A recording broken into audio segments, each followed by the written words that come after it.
welcome to the Swirl Suite, everybody. My name is Sarita, and you can follow me at VineMeUp on all social media. You can also follow the Swirl Suite on YouTube if you want to see our brown faces, or you can follow us as a podcast on iTunes, SoundCloud, Stitcher, and Google Play. Hey, ladies. Happy Eclipse Day. Happy Monday. Hey. Right. Hey. Don't remind, it's a Monday. Mondays are great. Mondays set the tone for your week. You can plan out things. You can Mondays You are real great. glass half full today. Hashtag Monday motivation from Girl Meets Class. Hashtag Monday motivation. Right. I've also had a nap, so there's that. So tell everybody who is here today, and please don't pause like I usually do. What's hilarious is I sent Sarita, what did I send you earlier this week about that ball?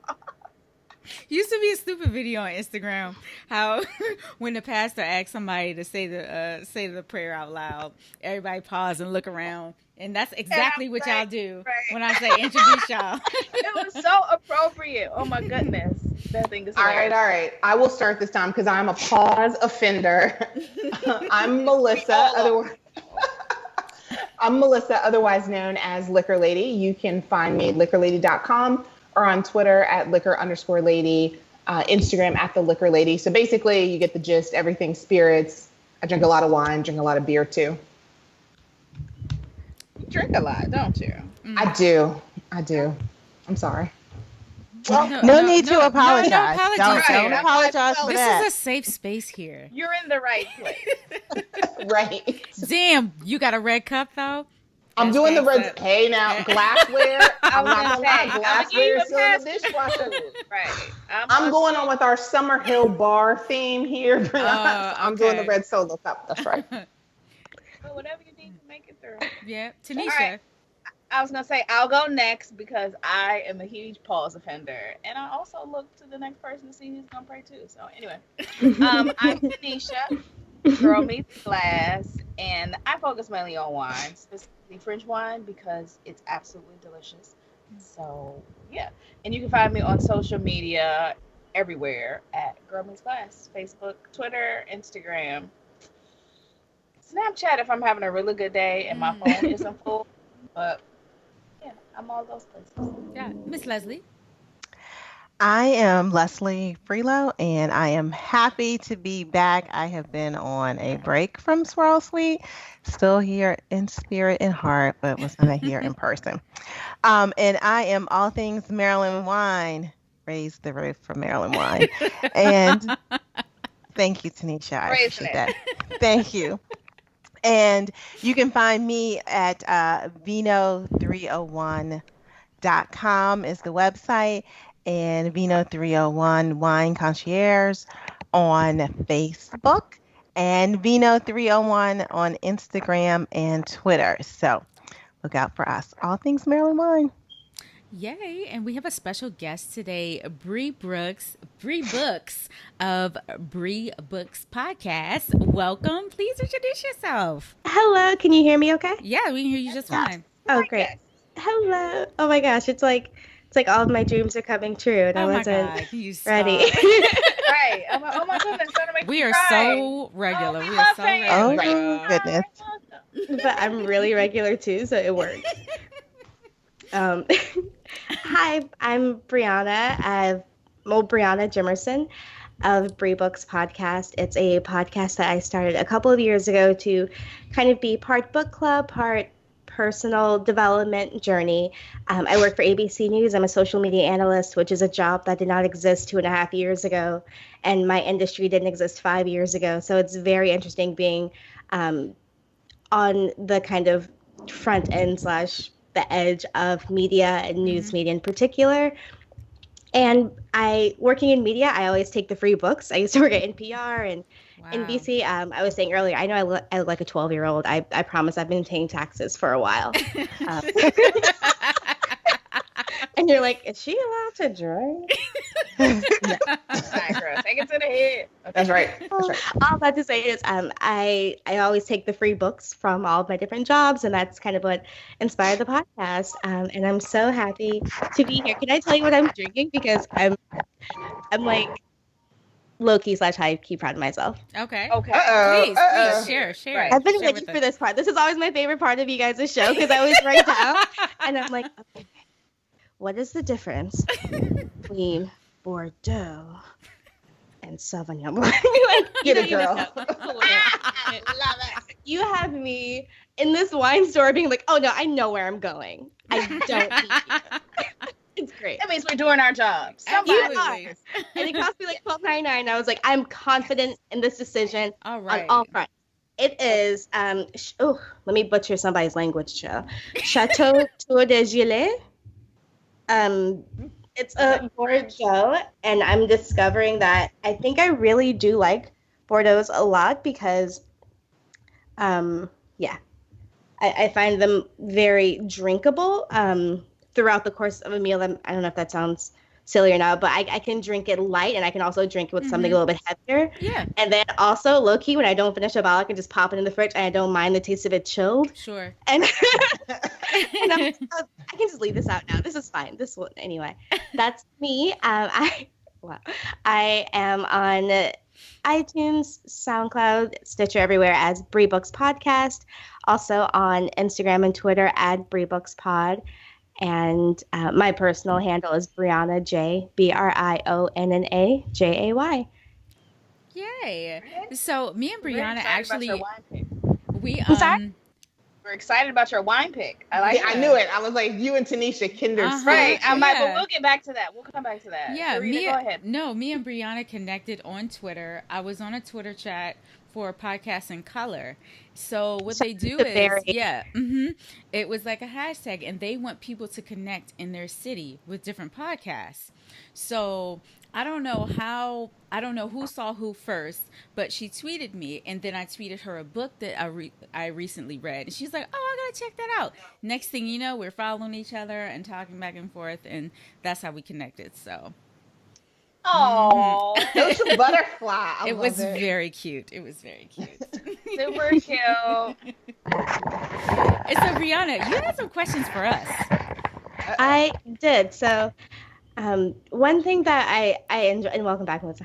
Hi. One thing I really enjoy about the Swirl Suite in particular, and I want you guys to actually talk because I'm sure you have articles you want to discuss, and I kind of want to listen, be the fly on the wall, is that everything that you're discussing and talk about sounds like you've made very informed decisions about these things.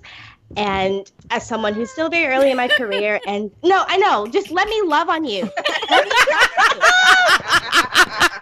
But we love you too. Go ahead, Bree. Go ahead. Because that Bree. is very accurate. That's an accurate statement. Go ahead. Y'all are like, who is she talking to? Is there like someone behind? No, Right. I'm like, oh my God, she's on the wrong show. like, did you send her an email?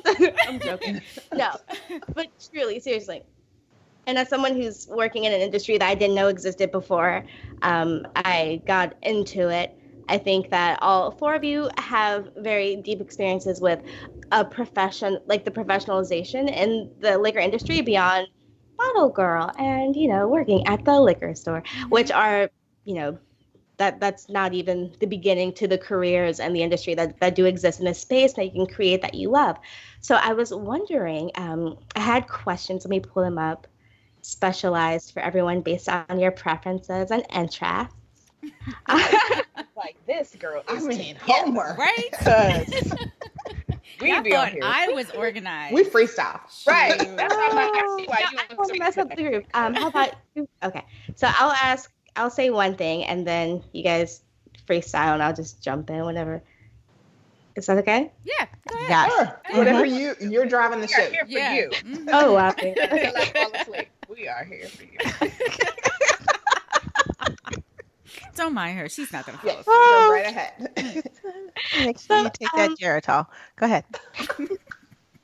Let's start with vino therapy. Anyone familiar, so like treatments, I guess, using wine and wine in cosmetics. I think that even something like that, those worlds you never think exist. You mentioned Summer Hill earlier, if you guys want to have like a little, is everyone familiar with Summerhill Bar in Brooklyn? I am. Oh, No, I'm not. Oh, Yeah. tell us, school. Give us Yes, some please information. share. Yes. Yeah, I mean, I'll give you what I know. I mean, I tweeted about it. I want to say in July. I saw this article. Just it was about Instagrammable bars, and like Eater and some of those magazines had picked it up. But basically, there is a white bar owner who's created a craft cocktail bar in Brooklyn. Okay. So it's like a West Indian Jewish kind of neighborhood. It was known for violence back in the day. Like there was a lot of gang violence. And she opened this bar. It's called Summerhill Bar, and they're famous for their bullet hole wall. Basically, you know, people take pictures of their 40-ounce rosé in front of the bullet-ridden wall. And so there have been this huge cry of like gentrification, and this is playing into racial stereotypes and a lot of stuff. So that was like the 50,000 foot view. So Bree, anything you guys, Sarita, I want to would have throw burned in? it down. Like, I'm surprised the neighborhood kept it together and didn't just, oh no, it caught on fire overnight. What happened? This is terrible. There's this guy who recently wrote this book about DC's gentrification specifically the Shaw neighborhood, and he's a white guy, and he pretty much broke down why people are moving to these areas, and he was like, one of the main reasons is because they're obsessed with the culture and they just want to be a part of the Wire type neighborhoods. They think it's cool to survive it and just to be a part of it. I'm like, that is such bullshit. But yeah, he wrote a book. It's kind of true. Yeah, and it's very true. It's very true. But he wrote a book specifically about this DC neighborhood and why people are moving there. And actually, Shaw, I have recently grown to love Shaw. Like Shaw is looking like a totally different area. Like I'm getting Because it ramen. wasn't much I'm to getting, love before. So. You get ramen, you get I'm Warby getting Parker, I'm getting crab cocktails and ramen in Shaw. That's never been heard of in this city. And I'm born and raised here, by the way. Yeah. So yeah, it's happening, and it's happening all in all major cities. in all major cities. And even like thinking about DC, even H Street. You know, I was talking to my parents when they lived in DC when you didn't stroll down H Street, Nope. and now there's an Ann Pizza and a coffee shop on every corner. So, you know, it's kind of I'll say even a more practical reason than Sarita was saying. You know, a lot of people want to be able to be close to their job. They don't want to live in the suburbs and commute like 50 minutes to get to work. But also a lot of the affordable housing was in these, you know, a couple years back, was in some of these rundown, you know, lesser houses. And so it started kind of pulling in folks, and you see certain people out walking their dog at night, and you're like, okay, it's getting a little safer. Oh yeah. And then, Yeah. That's how you know the neighborhood is changing. Starbucks, and you see, pardon my language, Becky's walking her dog at 9 o'clock. at night. Can I tell you what it is in Crown Heights? And I think this is kind of part of the Summerhill. It feels like when you start to see them with their children, and when they decide, oh, I can have a little person here, you know, and not like have that little person, you know, involved in the local rec center, you know, like have that little person, you know, like if not go to the public school on the block, at least, you know, do after school chess at the public, you know. And it's that kind of level of like entitlement and just like land encroaching where it's just like, oh, like this soil is literally suitable, I guess now. Sorry, I'm in like a very like winery mindset. Do you see? Oh my gosh, you guys, this episode about what was it? The biodynamic wines had me shook. I was like, why? I was like, there are horseshoes and full moons. Full moon, And I can- cow horns. And it was Literally what? all of that. Like the head of a cow, and you gotta put Yeah. in it. Gotta And fill I it, need bury it. Yep. It doesn't give me as much of a Temperature. hangover, and I'm like, but I have to drink it now. Yeah. Sorry, I just had to say that. Oh, yeah. Gentrification, but I mean, I suppose, have any of you noticed the effect of gentrification in alcohol consumption, or who companies are trying to cater to, or even kind of in how tastes are developing amongst you and your friends? You know what? I noticed that, well, I started doing research on the craft beer industry. because it's popping up all over the place. Like if you had to choose between a distillery, winery, craft beer is where you want to go because it is not as expensive. You don't need as much space, and you don't need to age it. Like you can make it, and then a few months later, it's in the bottle. Da da da da da. And what I was surprised because I was trying to figure out how am I going to market to younger men demographic, specifically white men. And what I learned was the largest growing segment are women between the ages of 24 and 35 drink craft beer. And I think that is because of, it's so accessible now. It's the cool thing to do. There's one that's opening up like in every corner, an industrial area not too far from these neighborhoods. And so you see the effect of craft beer and in some spirits are opening up more, but you see that effect because of how the neighborhoods are changing and people are buying those warehouse districts so cheap now. There's one subject that we haven't touched yet because we don't know anything about it, but it's coming. But synthetic wine. I'm not doing this with you.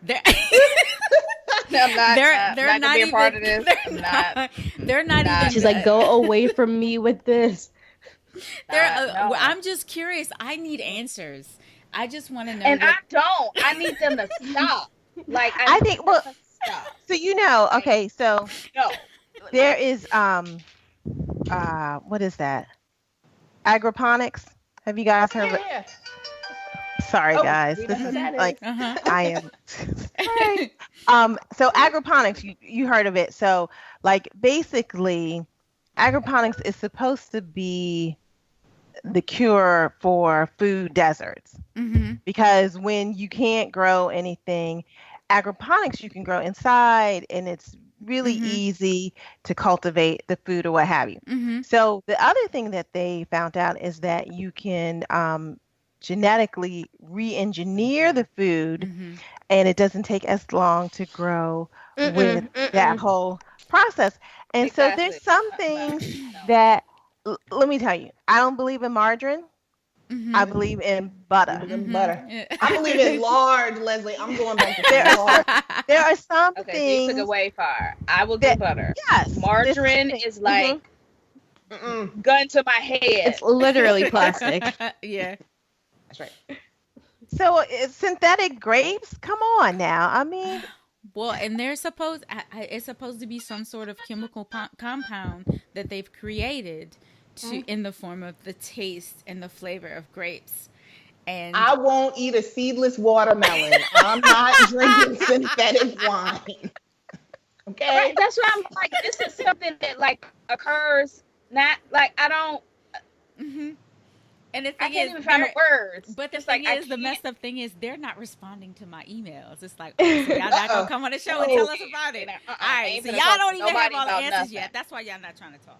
But so I don't know. That's another thing that's wine is being gentrified and it is being created. I mean, it's the same as coffee, like all this nitro, cold brew. Yeah. It's everything. Like kombucha. Like I mean, everything. Now it's on tap, and then it's.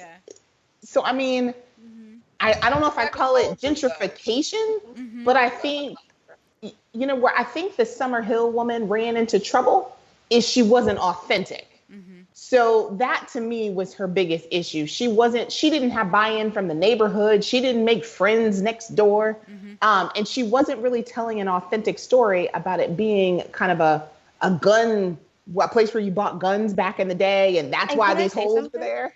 Yeah. One part of the coverage that I only saw, only partially because I live in Brooklyn, and it wasn't part of, the discourse that went national or viral, is there's a protest, and this woman said, she was like, I've been living here for my entire life. There's never been like a gun, no one's ever been shot on this block. She's like, I'm 60 something. No one has ever been shot on this block. Like, Wow. if you want to have that conversation, we can have it about, the guns and the shooting and the history.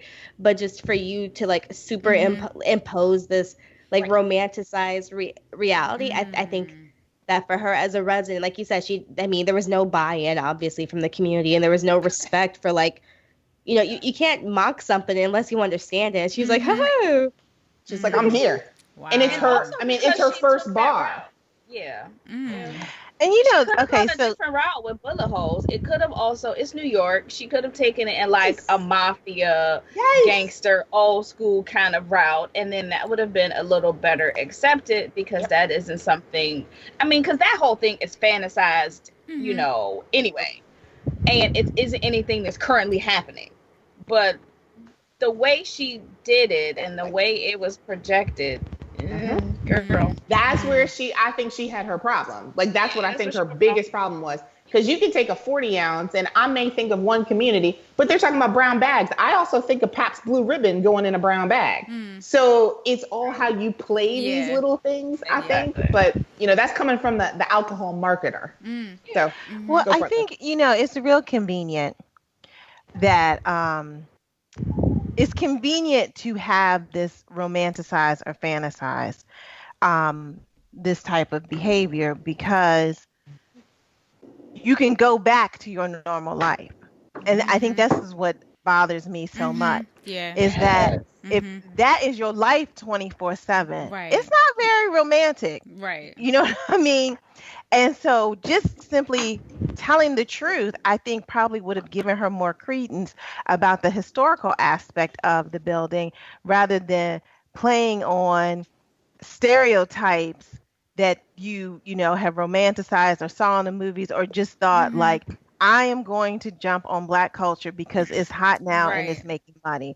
And that's what annoys me about this, because people who live this 24/7 are not walking around going, damn, how great my life is that I got to go to a liquor store that's behind bulletproof glass. Yeah.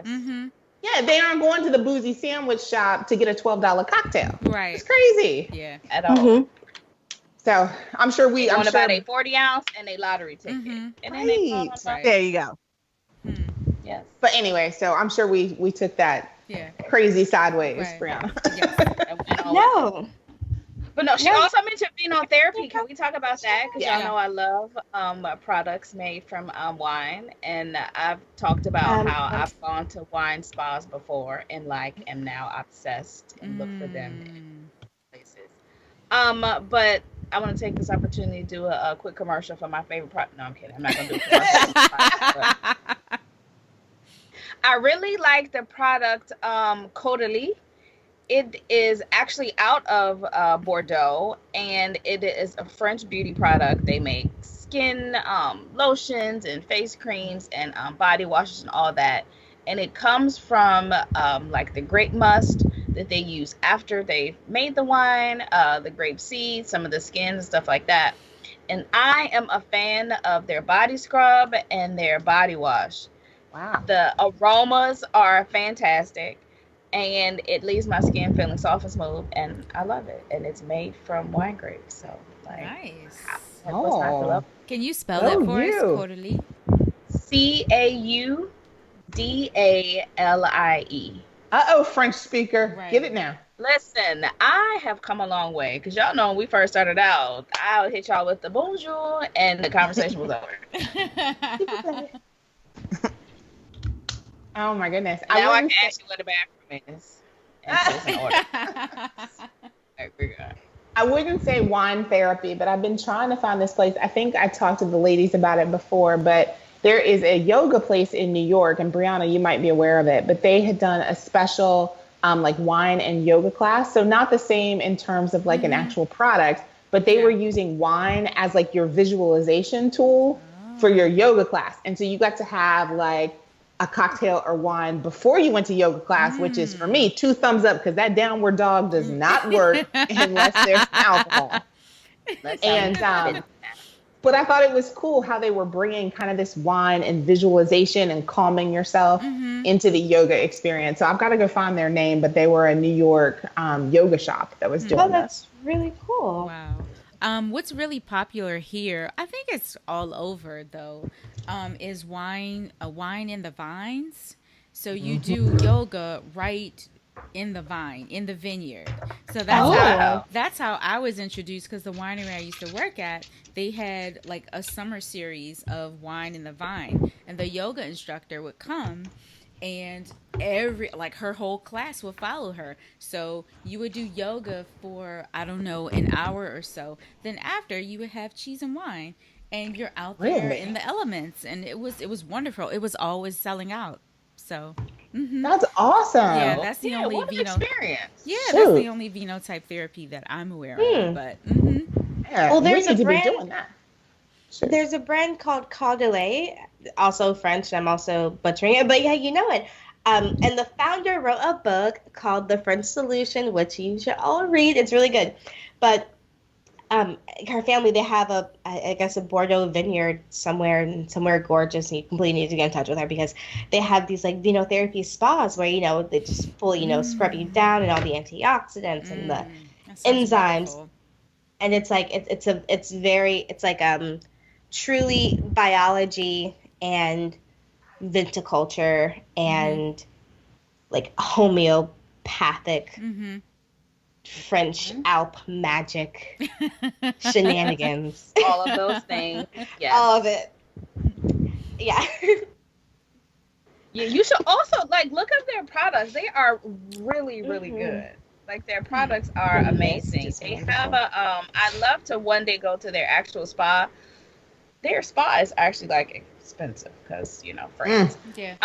But they do have a little outpost here where they do facials and massages and things like that. So not a full spa where you would go and stay like they have in Bordeaux, but they just have you just go in, get a quick facial, and then go ahead and meet up with your friends for Goals. coffee and Quick facial. Wait, everyone, can you just imagine being BRB? Real quick right. facial. About to get a facial. Mhm. See you in a second. And then I'll meet you for Chardonnay afterwards, I guess. What? Yeah. But if you go to some places in say Eastern Europe, or they probably have this in the States too, where they would have a full-on spa, but it's based on leftover grape skins and old wine products and things like that. Because y'all know I I have to swear by that research place that. I went to in Hungary. Yeah, I have to research that because. I want to go back. Have any of you guys ever done a hammam? No, It's do like- tell. It's like it's well, I did it in Morocco. Shout out to the ex-boyfriend who I went to Morocco with. Pour one out for the homie. Listen, he got you to Morocco. Forget everything. I mean, He was a little worth it for a short time. you Go know, ahead. reasons, seasons, and lifetimes, right? Yeah, And I was absolutely. I really appreciate that rug and that gorgeous. Oh wait, do you guys want to see the painting I got? Please. Oh Oh yeah. my gosh. Okay, Take us with you. we got this in Esselera. Okay, shout out to my messy. This is free travels. I love it. Oh my Right. god, let me buy that domain.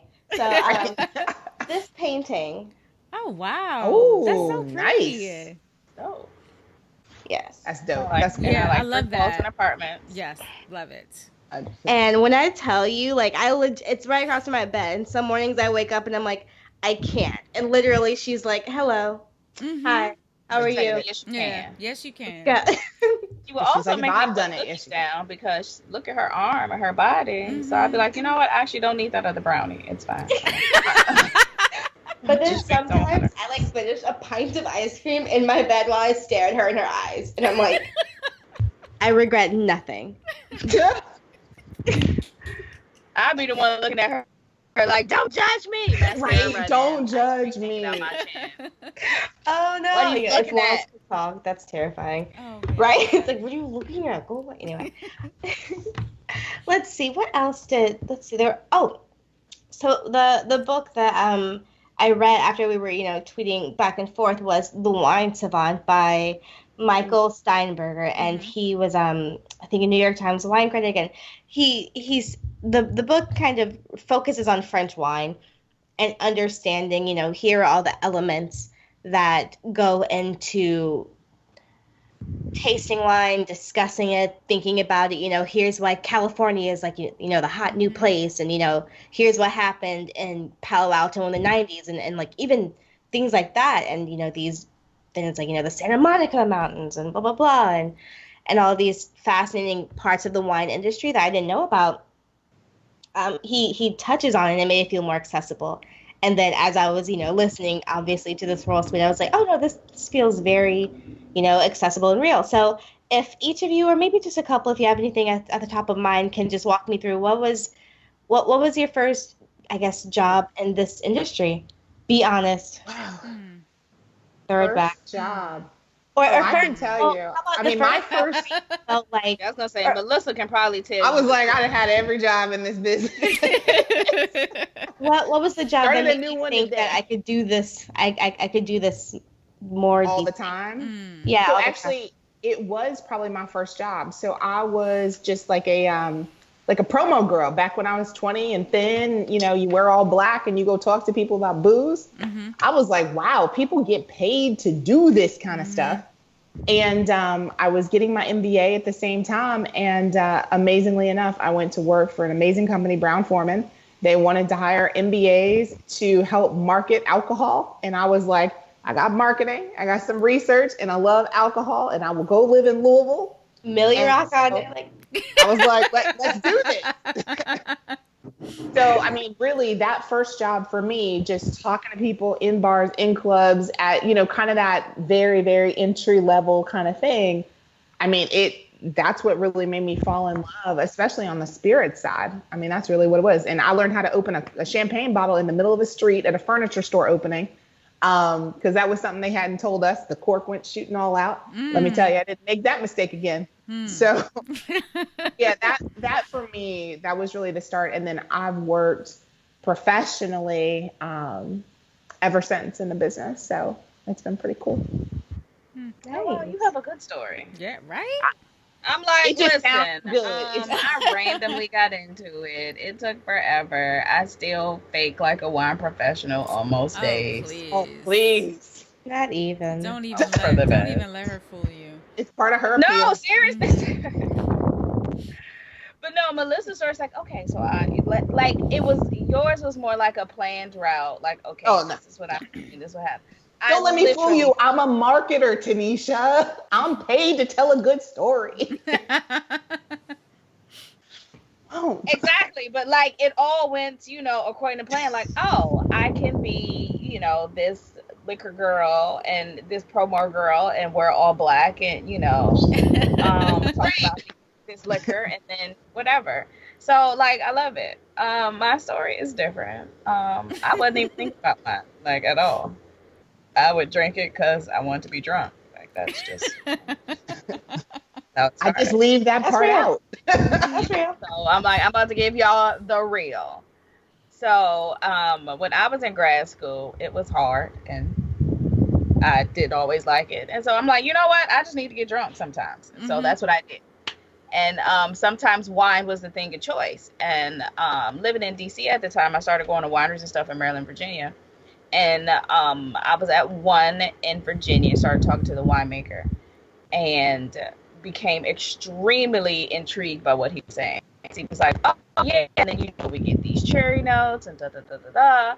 And I was like, right. So, like, at what point do you put the cherries in the wine? Like, where does that happen? And he was like, no, that's just a flavor that come from it. I was like, right, because you grow them on your property. I was like, and then you crush them into the wine. He's like, no. He's like, it's just naturally by fermentation. And then, if we have a certain amount of sunlight and then we get this flavor. I was like, right. So, but this glass, though, that tastes like cherries and raspberry. We need to talk about this. I was like, maybe I'm not framing my words correctly. And you don't. You're like, draw me a map of where the cherries Bring it are. down a little bit. Break this down for really me. fixated on the actual cherry raspberry, because usually cherry flavored things taste like medicine and are gross. So there's that. I said it. I don't care. So I was completely fascinated about this. So I was like, let me do some research. So me and Google got together later that evening, and I figured some things out. and took my first wine class. That's when I took the WSET level 2.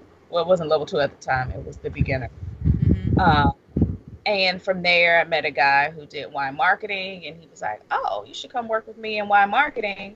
And I was not the promo girl wearing the all black and, you know, being all cute and all that. I was the girl in the grocery store that's like, "Hey, you want to taste this?" That's right. Hey, I see. Don't hate. I've done it. I like that girl. I've done it too. Yeah. Like, hey, I see you buying some steaks. I have this beautiful Bordeaux, and it's funny. Like, I drink Bordeaux now when Bordeaux is literally how I got my start in wine. Oh. Bordeaux is fantastic with steak. Are you cooking that medium rare?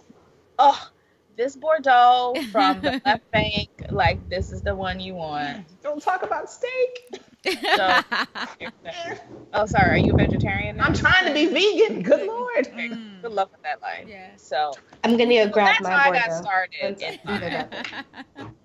Now, my parents didn't think it was a career until I later started teaching wine. Then they were like, "Oh, wait, Professor Townsend, this might be a real thing." But before that, they were like, "Do we need to have a talk with you? Because you always are going to get That's what drinks." everybody thinks. Yes. Yeah. But I think it's just a lot of, you don't know what, like, you don't know that this is a career. You don't know that you could do anything with this, that there can be anything more than working at a wine, like Bree said, working at a wine shop or maybe working for an importer. But there are so many other facets of it that now I'm in the industry that I can see. And even when I first started, like, there wasn't this whole podcasting, social media thing. Like, that didn't exist. So that's something that has come up. So there is so much more to it now, and so many more places and spaces for people in general, and then people of color, and then women of the industry. So I gotta tell you, Tanisha, I gotta give you your props. You were a lot of the reason that I ever thought about teaching about beverage, like teaching about alcohol. Because you had done it, and I was like, okay, I guess I could go. I mean, as much professional stuff as I've done, I never thought about, like, oh, I can be making side income from teaching undergraduates about how to get a job in the industry. So, make a shout out. Cheers. I'm like literally about to tear up. If I had some in my glass, I would like cheers. It's bad luck to an empty one, so I won't do that. Right. But. In spirit. But yeah, I wanted to tell you that because that was like part of the whole reason that I went that way. So that was cool. That's amazing. I'm gonna pull it Changing lives. I'm like, it just got hot. I'm sweating. That's all it is. Don't mess up the makeup now. Don't mess up the makeup. Everybody say, "Girl, you know I ain't got no makeup on this lady." Hey, I'm helping a sister out. Hey, don't be telling all your secrets. Right, I know, thank you. Right. Oh, I woke up like this. Okay, Sharita, you're up. For me, it was, I don't know. For me, it was sort of weird. It was sort of like an epiphany. Like I said 1,000 times. I went to California for the first time when I was like, I don't know, I probably was like 26 or 27. And I was in Sacramento, which is like barely an hour from Napa, and I just stayed some extra days and drove around Napa, and I thought it was absolutely stunning. I'd never been to a winery before.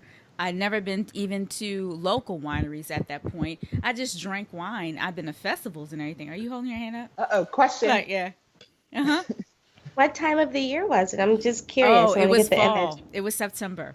Oh, it was September. Shucks. Yeah, so That's it was the time. It was beautiful. It was absolutely gorgeous, and just like the spirit of the wineries, I love their energy. So I came back home a different person.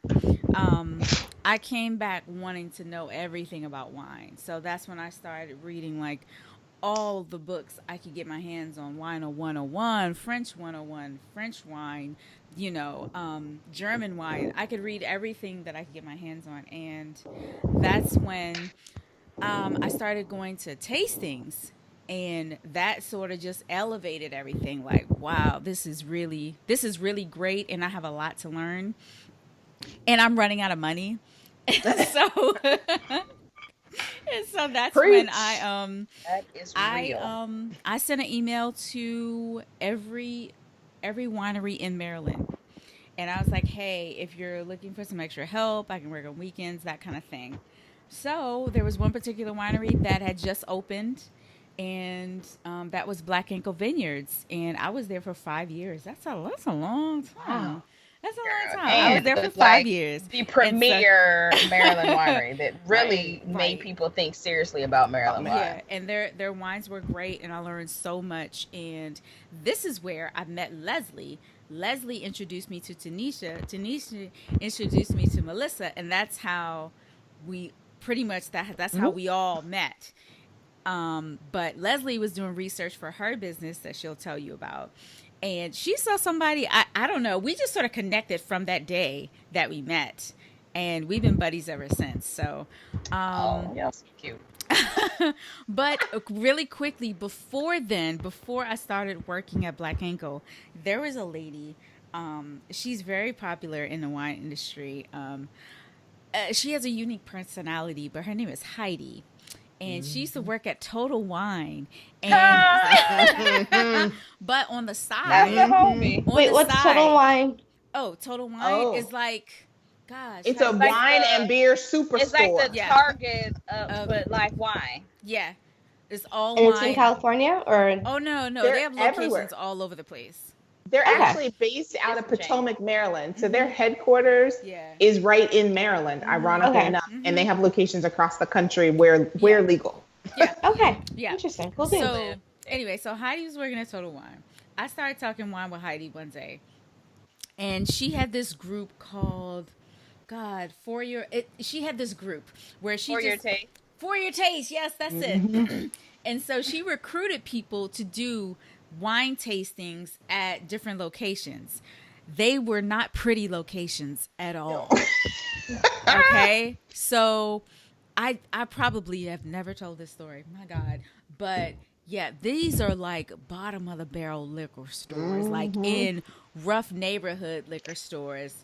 For people like their market Yes. is probably You said not you wine did liquor drinkers. stores. Yeah. Yes, liquor store. Not grocery Did you have stores. one with the bulletproof glass? Because I've had one of those before. No, I Yeah. didn't. I didn't have one I've had of those. I didn't have Yeah. one of those. Y'all was working for a slumlord. But, Like but, I was but at I Whole mean, Foods. but it's Oh, no. We were Whole I was Foods. nowhere That's near That's Whole where you Foods. find Bordeaux. No. That is But- where the Bordeaux is. But so the thing Very was, much. I worked for Heidi for a while, but eventually she went out of business because distributors started hiring models to pour their beverages in those same locations. So that's what happened with that. So I was like, okay, well, I gotta find something else. But it was a quick bug, but that was my first job in wine, and Wow. that was child, that was difficult. Mm. That was difficult. I probably knew you back then, and we didn't know we knew each other because I'd done some liquor stores. Man. And I did, my liquor stores were in PG County. So. Oh, I did a couple Yeah. PG County. All right, we'll connect later about that. Anyway, so that was my first job. And Yeah, again, I was at the Whole Foods. yeah, I've worked no, at I definitely was not in Whole Foods. I didn't graduate to Whole Foods for like 10 more years. Girl. Okay. And So when Harris that ended. Teeter. Mhm. Because I did wine and not liquor. I didn't do And- liquor either, girl. That's what I did liquor. Hmm. Yeah. So imagine me pouring wine in a liquor store. At the I actually Girl, can't. they Okay. are not there for you. They're not. They weren't there for me. So I have a really basic question, and I'm sorry, I'm getting a little off topic. So you Sure. were doing wine in the liquor store. How did you even do a white wine? Because What you there's mean? no chiller, there's no like, how's the wine cool? Well, I mean, they were imbeciles. of They ice? could give you a bucket. Like I had Okay. an ice bucket. They would literally give you a bucket. Like nah, just pouring it they hot. weren't, Coming they in weren't that hot. bad. They would give me a tiny little table, and I had a little wine. You know, there was a bucket. There was ice. It wasn't Okay. that bad. Okay. At least you got They a just table. I have you did. with a bottle Sometimes of I would have to bring my own table. Yeah, You know? but Yeah. my thing is, like, I felt like I needed security because, you know, certain winos, like, Negroes get attached to it. It's like, can you move from my table? Just Yes. move to the side. Okay, talk your shit. Just move to the side so people can come and talk to They me attached about to a the wine. wine and you. They Yeah, like, it's oh, just- hey, it- hey, it was a young lot. lady, Young was a lady. lot. Boy, lady, Oh my God. the Yeah. boy, little sweet young Yeah, I just thing. felt like I Like, needed some security. That's all. And then they would literally stand there. They would stay with you for an hour if you let them. Yes. Not drinking nothing or saying the wine is nasty every time. No. Yes. But I had to do gin in the same place. Let me just they gonna that. drink that. They gonna take that. They gonna take that. They gonna sit and get drunk with you. Hand you the cup. They gonna be like, and some more. You like? Yes. I did when I started. I was doing cognac because I'll be real with the industry. I'm black, so I went to black stores. My Asian friends went to white stores. Wow. So that's real talk. Yeah. No, that is 115% real. Yeah. So I mean, I used to do a lot of gin, a lot of cognac, a lot of vodka, stuff like that. I mean, it was real interesting when I first came into the business. Real interesting. Yeah. So we're moving on to Leslie. Oh, did you even hear the question, Leslie? I know, but I think, is it like how you got started in the business? Yeah, Leslie, I also have another question that's specifically for you, so maybe we can wrap them into a little bit. So I wanted to ask you, I want to say, so a local winery, or not local for me, but like Long Island, North Fork. Sure. Right. It's a vineyard called Borghese. They're really kind of unlocking some really cool opportunities that are very good for their small markets. So, whether it's bringing people up, or I think they partnered with Cornell's biology department to make like a wine inspired. Like, I mean, very kind of creative, authentic things that they're doing. And I know that you work very closely with, I guess, wineries and vintners. Sorry, this entire like terminology of like vintners, vino. I'm like, what do you want from me? What do they do? Where are they in the supply chain? Do they make it? The people, or do they people sell make it? wine. The people that make the wine. There you go. Those people with those jobs. That's real talk. It's okay. You gotta talk in regular folk talk. Well, I mean, how do you encourage them that their work matters? Especially for smaller wineries. But the question was about what was the first job you had in the industry. So anywhere between the two of those, I'd love to know the answer. I think just bringing people to, especially if they have a tasting room, just bringing people there. So basically, I didn't have the skill set. I didn't know anybody, and I didn't have the relationships. And I was a little north of 20-something. And so I needed to pay my bills, and I had created a lifestyle that would not afford that, or I would be living in the streets on being the real Shaw neighborhood. So what happened was I decided to, if I really like this, because I didn't have a background in it, if I could intern, and I figured if I could do grunt work as an intern, maybe I would have an interest. And so, the guy who I wrote all these people, nobody responded because nobody wants to intern like an adult person. Right. So one person responded, and it was the people who own Cork DC. Oh. Yes, Cork DC, the same people who are suing Donald Trump right now. Right. Right. They were like, Khalid was like, you appear to be around my age, and I was intrigued. So yeah, let me see who this crazy person is. So I would go after work and on the weekends, and I would work in their shop, and I would help them with their special events. And then I would beg them to do inventory, and they were like, something is wrong with you. And the thing about Cork DC is they carried all European wines, mostly European. That's their specialty. And so I did not understand, because the wine industry was very new to me. I didn't understand the whole region relationship. And so doing inventory helped me understand the different wines. And so after 6 months working there with no pay, but they make really good fried chicken. And so I would get paid in food. I'm all for it. Wine and fried chicken, that's what I'm talking about. They make really good fried chicken. And this is a white woman who was serving up the fried chicken, and she was killing it. And so then that's when I decided, okay, I want to stay in this industry, but I need to build on these relationships.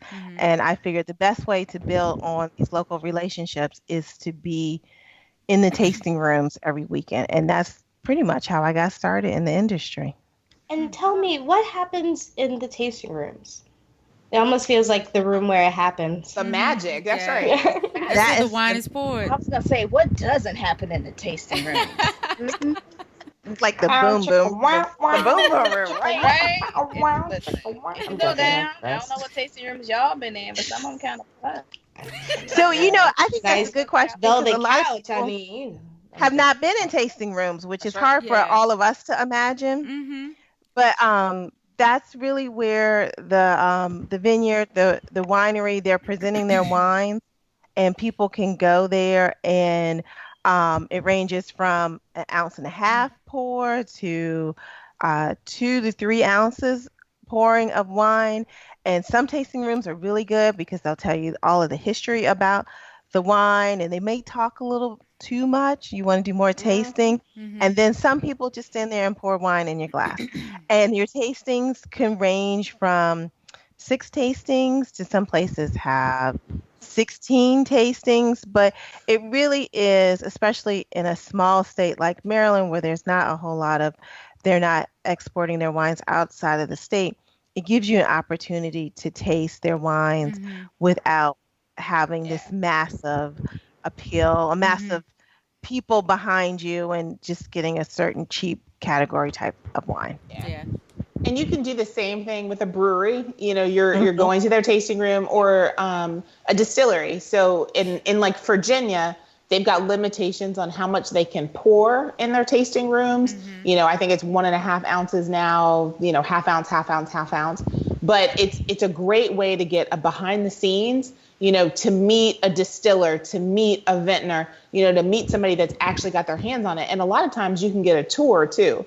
So you can go through their cellar rooms, you can go through and kind of see behind the scenes. So it's it's a phenomenal way to fall in love with kind of the space and the wine and all that kind of stuff.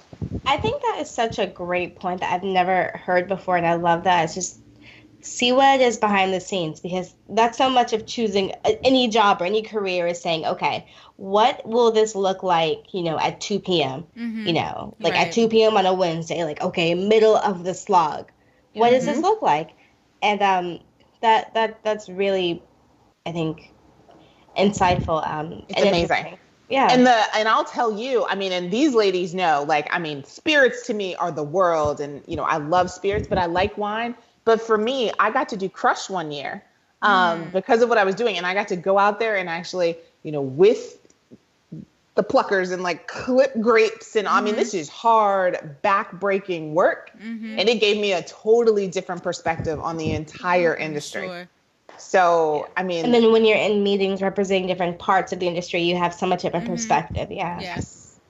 And that's one thing, people have always mentioned, oh, do you want to do a harvest? And there's this website that I look at now for, different French jobs and things like that, freelance stuff. And they have several different wineries throughout the country that are looking for people who want to work harvest. And sometimes if you get them early enough, they'll cover your room and board for your work. So you can just go down there and, live and eat for free and do work. But it looks hard. I don't want to do it. It is hard work. I'm okay with not knowing. I don't want to be a farmer. That's not my goal in life, and that's not anything I want to check off a box or put on my resume. I guess to say harvest is fine, but you're a farmer. Let's keep it real. Call it what it is. You are a farmer. You know what? It's all about the squats. That's right. You are squatting the whole time. Bro, it's arm. You're not ruining my core strength. You have to have a. Yeah. Yes, exactly. But if anybody who is listening to this podcast and they don't want to travel, but they just want the experience for the day, it is harvest time now in Maryland. I know in Virginia it is harvest time, and several places, again, because a lot of these people are mom and pop places, they are looking for help. And so you can go and volunteer and pick grapes for the day, and you can get paid in wine, or they will provide lunch for you. So if you really like their wine, volunteer there. And you will, even to build on Leslie, you will have made friends for life. Absolutely. Like, that's the cool part about being in one of the mom and pop vineyards. Because I know, and this is not Harvest, but I know Catoctin Creek used to invite people down for bottling, and They so do. you could go down and They help still them do. bottle. Okay, and that I Green don't Hat. know, and put the label on it, and you could sign the label like they used to do that. Oh, Yeah. green. Oh, that's so nice. Oh, and then Green just Hat. Green Hat do it too. Oh, wow. Okay, yeah, and I know Green Hat used to do it. And they had so many people because Green Hat was just right in DC. Mhm. The Toxin is a little further out, but we went out there once and helped them with their bottling, labeling, and then made an afternoon event. That's There's right. some other wineries and stuff out there. Yeah. That's what they do at Green Hat. They play music and you have like a party. It's like a Yeah. bottling party. That's awesome. Yeah, Yeah, Catoctin, it was early, so we were like, all right, so y'all got coffee and croissants for us? 'Cause it's like 8. So, That's the other thing too, is during that time period they don't sleep. Mhm. No. They do Yeah. not sleep because they have to be yeah, up. it's a time period you got to get that stuff done. Just get it done. Yeah, Mm. and then Otherwise with the it- heat and everything, and then the bugs and all of that, Mm. and And the also and not to get too nerdy and all of that, but like just with the chemical reactions and things of the grapes, you don't want to pick them when the sun is at a certain level because the flavor of the grape is different. There are some vineyards and some wineries that I know of here that only pick at night. Mhm. So you're Yeah. out there picking grapes at 2 a.m. So by the time the sun rises, they're done. And they're like, Yeah. okay, well, we're finished for now. We have to come back out at another time. Right. Yep. So they're picking grapes from like 2 to 6. I can't even Child. imagine. Mm. That's a whole different kind of job. I'm Yeah. like, wow. Yeah. One that I'm not interested in. All right. Like, I don't even want to be the one that has to wrangle them up. Like, I can have your coffee ready at 6. I'm not feeding you at 3. I'm eating you. What? You ain't come here. You didn't eat already? Okay, Brianna. McDonald's is yes. still open. Bring- Sorry. back to you, We Bri. sorry, we Girl, digress. Yeah, we No, do I this, love yeah. it. I love it. No, Well, you're wrangle us in because Sarita is, she No, I'm Rita is a just little sitting back listening. I'm literally listening the way I would any other time. I'm like, "Doo-doo." right. You listening like, all right, I'm nice. Yeah, I'm here for it. And then you come back like, oh wait, I'm on. I'm here. Mhm. Okay. Let me engage. Let's see. What happening? There was one question I had in particular, and it kind of pertained to travel and kind of how do you notice your drinking changes or the way that you consume and enjoy liquors and spirits changes when you travel. I recently took 3 vacation because for whatever reason I thought I was about that life. And I swear there was like a month where I thought my credit card limit was like a goal. I thought the goal was like to get as close as as you close can. without going over. Like Price is Right. I'm like, Right. and then I woke up. $1 and 98 cents. Yes. Yes. Anything below 62 money. And then my credit card company was just like, hello, how are you? How are things? Did you enjoy I that? think somebody stole your car. Are you okay? Right. Right. All of that to say that I did 3 vacations, but I noticed kind of how I enjoyed myself, the difference in how I enjoy spirits and wine and liquor by myself versus how I enjoy it when I'm traveling or in a group. So if anyone is able to speak to that, I know like, with Vino Noir, it's focused on kind of the lifestyle, more contemporary side of it, but everyone just have at it. Wow. Mm. So I mean, My Tanisha's on a girlfriend- permanent vacation, so Listen, y'all keep thinking that if y'all want to. I'm living vicariously. So I guess it's different when I go different places. I'll drink differently. I think for me, it's more so where I'm going and why I'm going there. Mm-hmm. I haven't been on like a straight up just vacation in a while. I go on wine trips, so I'm supposed to drink. Mhm. Like I either go on blogger trips or press trips, or I have made a trip for myself so I can talk about wine. Yeah. Also do tours to Champagne, so yeah, I'm drinking champagne and taking people there. Mm-hmm. And people are like, oh, it looks glamorous. No, I'm working. Like Mhm. I still Yeah. gotta make sure everybody's together. I gotta make sure they not Yeah. drunk. Yeah. Make sure Oh my they get gosh. on the train Are on you like time. the Beyonce of champagne? Uh-oh. Like That's gonna probably be your like new the thing. goal. But like, No, I'll I'm work so my way- serious because you're like I demand excellence in this region.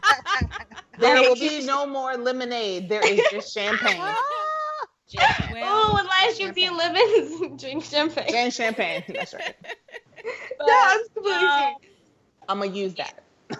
Take it. and not to bring race and We'll color be and things okay. back into it, but But it on always these matters. like trips or anything, when I'm around certain people and for certain purposes, I definitely watch what I'm drinking. Mm-hmm. I'm not one that will go out like if you have a couple glasses of wine and feel a little, not loose, but you can feel a little nice. Right. Mm-mm. I don't ever want to be that one black person they remember being the drunk black girl because y'all about to remember me, the drunk black girl. But since it's 6 other blonde girls, like y'all not gonna remember which one was drunk. So Yeah. good. Yeah. So I monitor my. That's right. It is Becky No, versus. If you're on this Vanessa. podcast, you can't see Bree's face, but Yes. Sorry. Oh, Wait, I let me screenshot my Sorry, action. she Like, talks. I was like, we can see her. sorry. Tanisha, don't you find when you're on like your work trips, even the things that you drink, you're a little more discerning than if you were just hanging out with your girls? Absolutely. mm-hmm. I'm more discerning. Wow. I count my water intake. Yeah. Mm-hmm. Wow. It's like, who are you drinking for? Are you drinking for yourself? Or are you drinking for someone else? Mm-hmm.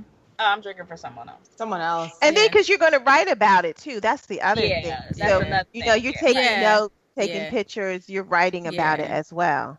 Right. Yes. So Y'all it's not, are- and it's funny, it looks glamorous, but sometimes it's not as No, enjoyable at as you all. think it would be. Mhm. Like I remember my first actual press trip, not my educational trip, but my first press trip. I was like, oh, this is exciting, it's gonna be great. Oh my gosh, I was so exhausted. Mm-hmm. And it was, and I'm like, it's so hard. But like they have 20 wines in front of us, and then they want to take you on this long tour, and you walk for an hour and a half, and they want to show you everything. And you do that at 4 different wineries. Listen, I don't want to see not another stainless steel tank. I know how this Because works. it looks the same. I want to take another picture. All the shit looks the same. It's looks the stainless same. steel tank. You put grapes in it and ferment, and that's it. I don't want to drink your 20 wines, and only 2 of them are good. Like, I don't want to do this anymore. And at the end of the day, a lot of them start to taste the same. I'm not Yes. gonna lie. They really do. Not a lot. They all taste the same. I don't care what anybody says. I've had 50 wines today. Preach. They all taste the same. All taste the same. Yeah. And so she is speaking truth. But now I don't care. Mm-hmm. I don't want to see not another vineyard. I don't care about the slope of your lane. I don't care where the sun is in the sky right now. I don't care what kind of rootstock you've attached your vines to. I don't care. So Tanisha has just laid out why Melissa stopped blogging. So if I can't take a picture of it for Instagram or put it in 140 characters for Twitter, it doesn't get said. I mean, some 'Cause it's all the trips will take the fun and enjoyment out of it Mhm. completely. Yeah. Yes. I believe Like, that. Yeah. This is dumb. And I don't want to do it. But when I'm doing a tour, and Leslie can probably speak to this too, when I'm doing a tour, while that part isn't the fun part for me because I'm not drinking, Right. to see the enjoyment Mhm. the other people have, Yeah. Mhm. that makes me happy Mhm. and that brings me joy. For somebody to discover a new wine or a new concept or see something that they have never seen before, Mm-hmm. that is what I really enjoy Yeah. about it. Mm. Yeah. So that Yeah, I That's- completely agree. Yeah. Because I'm driving the van sometimes. I can't have a glass of wine with them, which I think is funny because they'll say, well, we won't tell your boss. It's like that's weird. Stop. That's- Yes. That's Don't so front. funny. Nobody thinks, I mean, I hate to say it, nobody thinks we're the boss. Yeah. That's problem number one. Yeah. But then also, if you drive in the van, they probably figure They like you don't- would yeah. have staff doing that. So Mhm. like Right. that could go either way. I'd be like, Yeah. I'm like, oh girl, it's fine. My boss cool. They don't mind. Mm-hmm. But I've never seen the person serving the wine in the tasting room. A lot of times it's the owner or whatever. I don't see them always thinking it's a hourly staff person. But anyway, I'm gonna get off my soapbox real quick. Mm-hmm. I'm gonna step What's in your down. red cup, Melissa? Hey, but I had to get to the point. No. You make a good point. I had to get to the point where I could drink champagne out of a red Solo cup because I was tired of having to have the appropriate glassware that had to be washed and, polished before I could drink my alcohol. So me and the red Solo cup and me and the rocks glass, we get down like that. Yeah, So. and it's fine. You all know, in DC, David Denton, who is a Psalm at, I don't remember where he's a Psalm at now. I know he's downtown Charlotte Palmer State. But yeah, he talks about his favorite combination is Popeye's fried chicken and champagne in a red Solo cup. That's right, There man. it is. I'm not gonna That sounds lovely. Drink it. Mhm. And he was like, you're not trying to assess it. He's like, you are drinking this to enjoy it. Right. And Right. I agree, sir. If you all want to go in with me, I want to make like a Collins glass, like a tall, skinny Collins glass. I would like to make that appear like glass, but be throwaway like plastic. So if you know of a good vendor for that, or if you want to go into business, because I just want some pretty glassware that can be tossed like the red Solo cup. It doesn't need to be red. I want it to be see-through, but a little bit more premium than the red Solo cup. So if you have any ideas, I'd love to hear those. Okay. All right, listeners. That's right. I think Got any we have to tap into our Asian market because they make all things plastic over. Listen, go to Alibaba.com. They probably I'm got it serious. there. Yes. I'm gonna have to because I gotta upgrade my red Solo, but I still can't have to put it in the dishwasher. So we digress. Yeah. Listen, I love being able to just throw stuff away when I'm finished. That's right. That's right. They're like, oh, God, watch this? No, I want to throw it all away. I don't want to go to the laundromat. I don't want to put that in the dishwasher, washing machine, nothing. Throw it away, get something.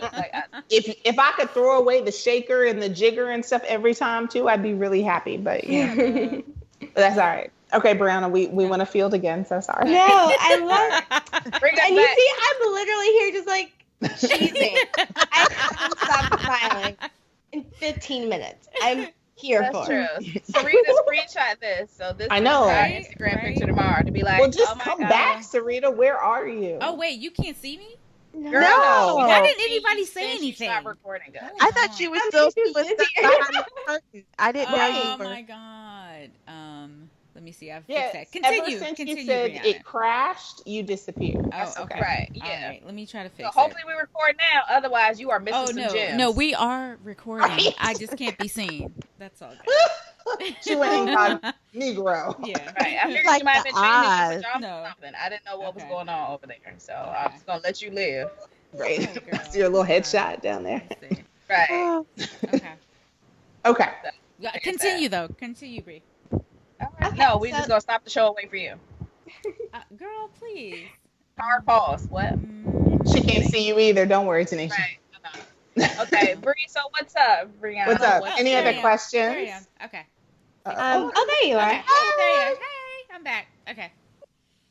So let's see. So we've discussed kind of how you drink when you travel versus when you're just doing it for your own company.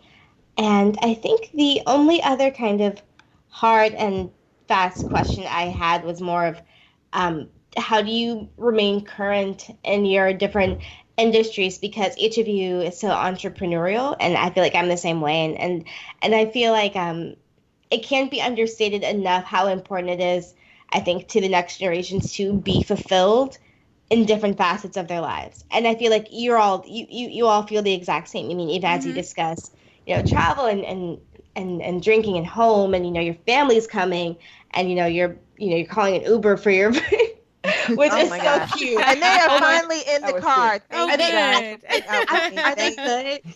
Lord Jesus. They made Yeah. it to the Uber. That's what I'm talking about. Like with your friend, you would just send them like, this is the time my plane lands, and here's my address, and they would just be seamless. But your parents is like, okay, you want to get into this black car that I've paid Right. for already. It's okay. Right. Yeah. Just look And for then the they have to license call plate. and let me know that they made it in the car. Right? Mm. You're like, I'll know because I'm going to get the receipt. Right. That's a parent. And then the parents are like, asking the driver for the receipt, and he's like, this is my car. Right. It's like, I don't have a meter. I love it. Well, I mean, it's kind of the question I'm asking is, as people who are all very entrepreneurial in your passions, how, like, what do you feel is the most valuable thing that you've read recently that kind of reaffirmed you? I love talking about books and reading and just in general. Reading. You said in Or reading? yeah, like what was the last thing that kind of affirmed you? Affirmed you in the choices that you've made in your career and how you pursue your career from like an entrepreneurial lens. Listen, I know the last thing I read that did not confirm me was my bank statement. So there's that. That confirmed nothing. That told me I made horrible decisions in my life and I need to pull it together. No, bank statement is like, do you think this is a game? Like, I would like, girl, you clearly want to work till you die. You want to be 85 and standing inside of a Harris Teeter or whatever jet. No, you don't. Because, girl, I was 39 doing it. Don't even. I mean, that was enough.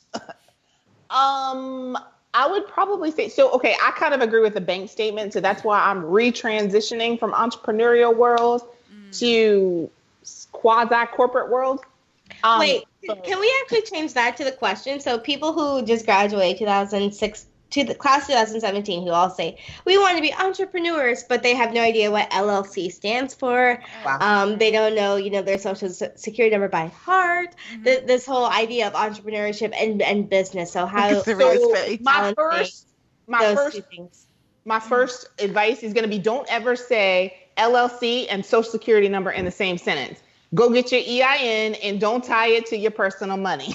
So, okay. That's real. Just had to say that real quick.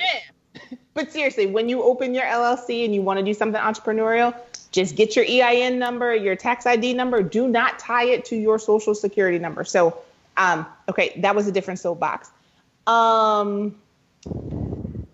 So I think anybody that's just graduating, so 2016, 2017, 2018, I think they're just going to have to try out a lot of different things. Like that would be my one, be open to all sorts of experiences, whether it's interning somewhere, whether it's working for free somewhere, working at a winery. Like there is no job that's too small. I mean, I'm the former promo girl. Like I'm not going to hate on it. That's how I learned a ton of stuff.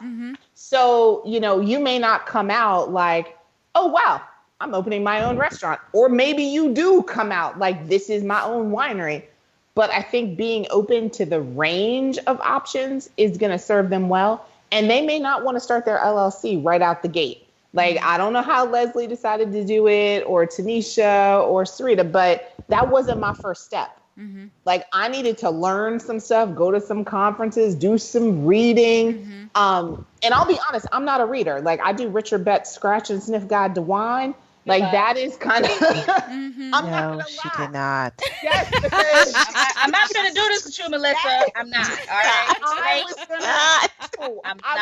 take the test, and they gave me Karen's wine Bible, and I almost like vomited. I was like, "You want me to read 500 pages about German?" And it's just not my thing. I'm an experienced kind of person. I like things in bullets, but you have to learn that about yourself. Right. Are you the person like Sarita that's going to pick up every book, in the world? Are you somebody that just wants to visit Napa and learn talking to vintners? So, I mean, I would just really say be open to everything and any experience. And there's no job that's beneath you in the industry. I think, in my opinion, you have to do everything. Like if you want to be an entrepreneur in the wine industry, your learning does not stop with a book. That's not going to cut it. That does not cut it. You have to get out there. You have to talk to the people. You have to taste the wine, and you have to get out there where the vines are. It just that's not what type of business this is. You have to do everything, and you have to prepare to work your ass off, sun up to sundown. That's just what it is. You need to figure out what you want to do in wine and really work at it, and talk to everybody. Talk to everybody about it. So, and just like any other industry, keep your skills current. Get certifications. If you want to get a degree in it, there are various degrees around the world. There's a school in Burgundy, in Dijon, that does wine and spirits management master's degree. There are other, Kedge Business School here in Paris and also in Bordeaux and other places does a wine management and wine business MBA. Mm-hmm. So do things like that. Get your certifications, whether it's through the Wine Scholar Guild or WSET or Society of Wine Educators. Go to conferences, read books, read magazines. Yes. Read blogs. Right. Yes. Yeah. Yes. Talk to people. Yeah. But one thing I will say to younger people, like just graduating, when you're young, you have time to try everything. Like you don't have any real responsibilities. Right. And I mean, some people may say this is terrible advice, but like whatever. Them student loans gonna be there. Ooh, You can always, when you In are 5 22, years. 23, you can always come back. And Look you at can Bree's always face, build like- yourself back up. I'm sorry, is this a read? I'm sorry. Did I It's like, send you like student my loans, personal no tax joke. returns? Are you just like reading my life? Just defer those bad Strumming, boys. my paying Defer. with your fingers and singing my life with your words. No, defer You those can bad always boys. come back and do those things. So don't, because some people just go, oh, I got to pay these student loans, or I got to do this, or I have these responsibilities. You're going to have those. Like, listen, I am my age and got student loans. Now, not from undergrad, but from grad school. But, like, still, okay, fine, pay it. And, like, I'm not letting that stop me from anything. Or But if you're you super 25, stressed, like, you have no kids, you're not married, do anything. Mm-hmm. yes. You can make more money later. You can come back, spend all your money trying something. Mm-hmm. You learn That's right. from that Or- and then make it again. You could do it. I'll tell you, be the first one. Think about your job. Go into the government profession where if you work there for so many years, they're going to offset your student loan. So, I mean, just be And creative. some nonprofits as well. I Yep. think it's like LR. They're completely there are ways. Yep. There are ways, you can weave wine into that and find a way, even if you're really sweating your student loans. Yeah. And Take a gap year, like whatever. also, don't be afraid to ask for help. Like, Oh, listen. Yes. You Yes. gotta reach out. You gotta talk to people. And like one thing I want to say, like, I am so happy to see more people of color in the wine industry. Like, so all of us, we attend this wine bloggers conference every year. Last year, it was probably about 10 out of maybe 400 of us. what? But that's a big 10 number. That was like a That's a record big high. number. That's like half of the big world suite. number. That's like half of the team. So, but the thing was, I'm gonna explain Dang. what happened. So we were outside one of the buildings, and we were all taking a brown picture. So all of us were together. I had my selfie like stick. that. I had my selfie stick, and it was 10 of us. And you would have thought we were like zoo animals. They were just like, oh my gosh, just like so many of them. Look at them. They were in shock. They were in shock. So I can't wait to see how many of us is going to be at this Wine Bloggers Conference in November. So I was going to say, take a time out and tell us, because I'm finally in a position that I think I might be able to go this year. Okay. So give folks the dates and the location, that quick snippet. So it's going to be in Santa Rosa, California. And the dates are, what is it? Like something through the 12th. Is it the 6th through the 12th? The 9th through the 12th. The 9th through the 12th. So if you follow us on social media, it's going to be flooded with Wine Bloggers Conference pictures and videos and wines. Doing and stories and Yes. snapping Yeah. and yeah. Snapping the chats, doing Yeah. the Instagrammatics, Yes. Everything. Uh-oh. Everything. story. But booking the faces. yeah, but we love it. Shenanigans. Yeah. Wow. Uh-huh. So I would just like to say just two things. One, don't be afraid to fail. As long as you learn the lesson from it, Yeah. it wasn't a waste. Mm-hmm. So always don't just learn the lesson.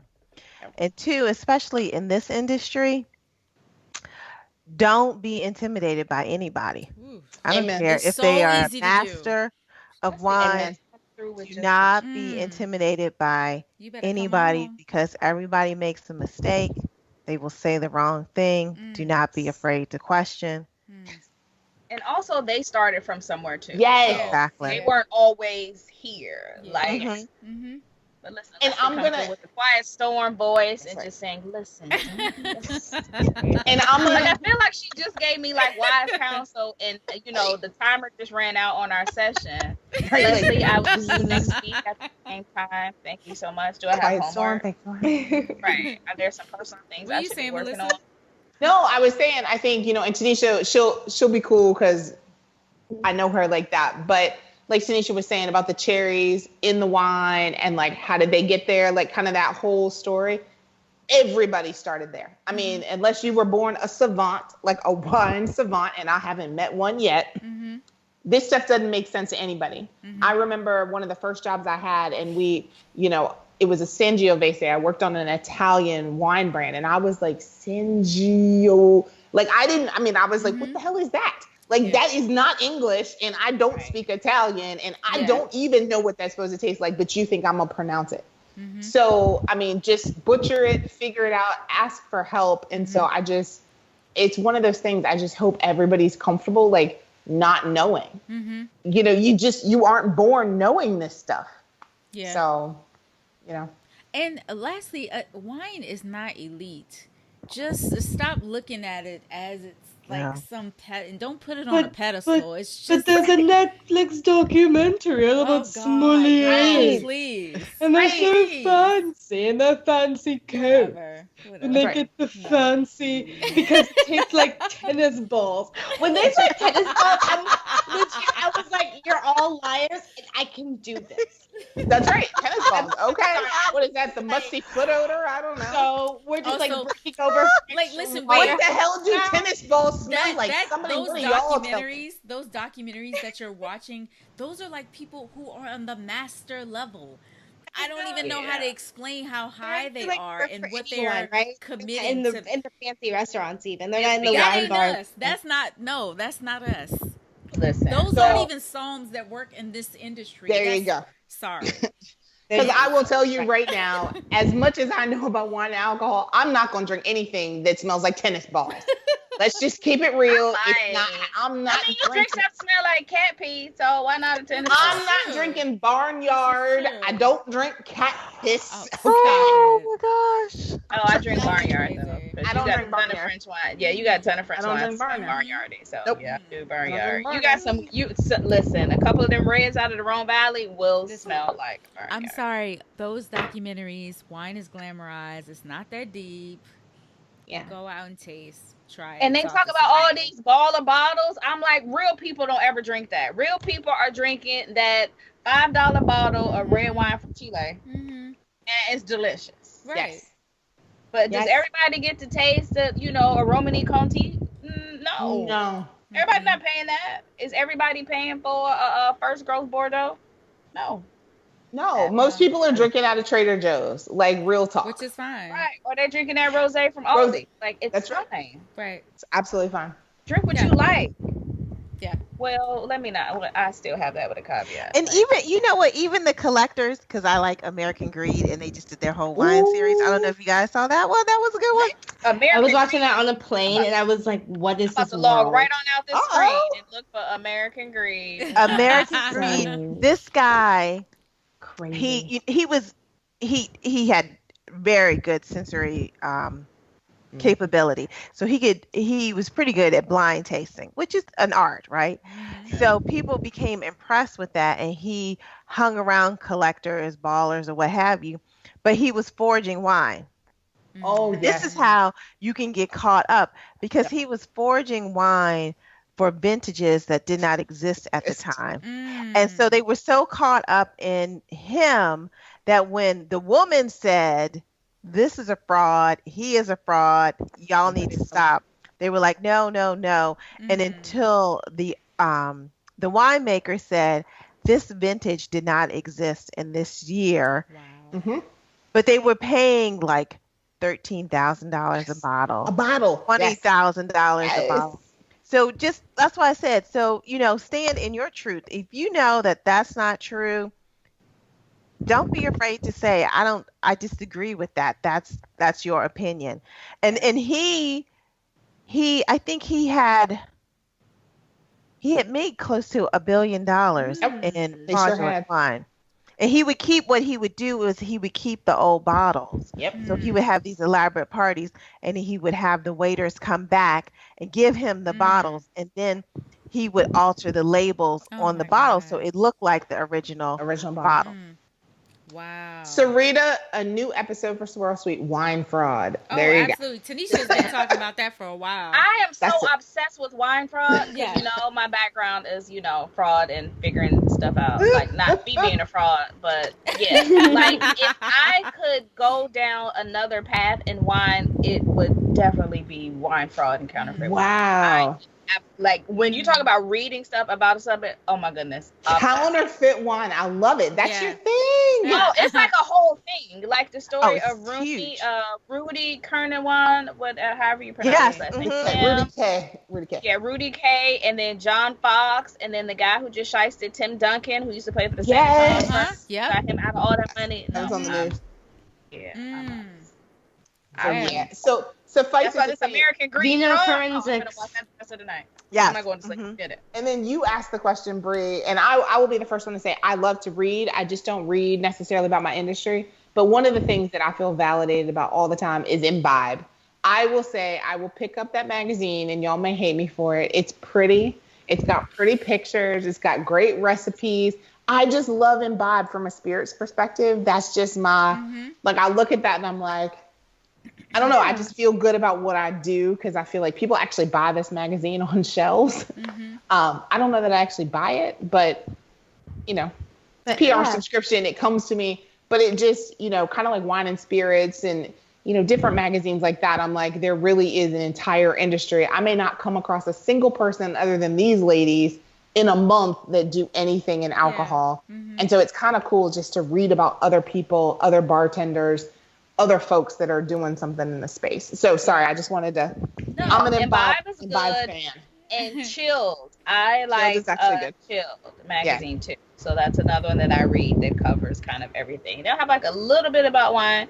It's mostly focused on spirits and cocktails and that kind of thing. But So that's what you're reading. So what are you reading right now? Imbibe and Chilled and I Wine am and actually reading Spirits. a book by a guy who owns a wine bar here. And it is, hold on, I'm about to pull up my Kindle right now. Get the ones. or like also like a blog that you like or something. Just I was going to say I listen to a number of entrepreneurial podcasts. So I listen to those. I just actually bought a book on this Saturday. I bought a book on the history of Maryland spirits, and so I'm really excited about reading that because I decided in October my blog every week was going to be about different cocktails and how you could make wine as the base. That's So so that's I'm awesome. excited about that. So when I saw that at What is at this book Lion, called? Like, what is this? it's called I'm gonna run downstairs and get it and I'll show it to you. But I got it at Lions Distilling, which is a distillery in St. Michael's. Yep. Female owned, two sisters. Not like What? but Right, no, sister not T. SISTA. Right. Oh, okay. SISTERS. We got high. We was like, we are going to Mars. sister. I was like, no, they are just relatives. Right. We got the same daddy, whatever. We hope. Okay, This well, is maybe. this is the book I'm reading. What? That's Yeah. awesome. Inspirational and Yeah. motivational. I love So, it. It always seems impossible till it's done. It's a very small book. It can fit in your purse. And I learned about this book from my leak. I know you were gonna say. First of all, I'm obsessed with my leak. I listen to her Like, podcast, My Taught You. But on her website, she lists all the books that she talks about. She's a huge reader. Okay. So I'm on this one because I feel like I need it sometimes because having a podcast is hard. Sometimes you don't see the numbers that you want or the reactions that you want. When you think your episode is fantastic, like, oh, I'm going to kill them. And then it's like, oh, okay. Oh. Right, That's what you people thought. downloaded That's it. like an Instagram post, Okay, though. You okay, know. all right.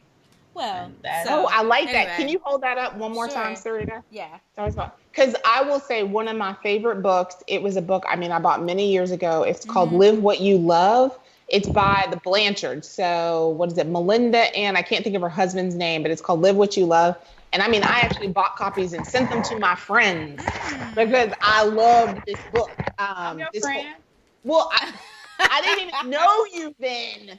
But they were talking about their lifestyle and moving to a Caribbean island and, you know, kind of really focusing in on what they love, and they were going to do it at all costs. And it paid off at a much higher level than what they were ever doing before. And so Live What You Love. Live What You Love. And it's Melinda and I can't think of her husband's name, Blanchard. It's an orange book and it's really thin and I love it. It's not here in this apartment, it's in my house. Okay. But I love that book. I will find you a copy and send it to you. Okay. Got it. So this is the book.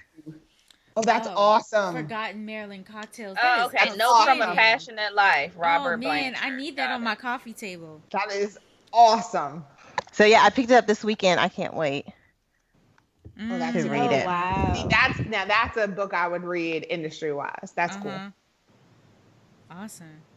Industry-wise, I'm reading a book from a French guy who has a wine bar here, and the book is called Into Wine: An Invitation to Pleasure. So he talks about getting started in the industry himself, just some things about French wine and different French concepts that, you know, only apply to French wine, like things like terroir and different vintages and first growths and premier crus and things like that. So it's actually kind of interesting. And now I'm trying to get more into the culture of the wine and not just knowing the wine and tasting it, but since now I'm starting to know people behind it.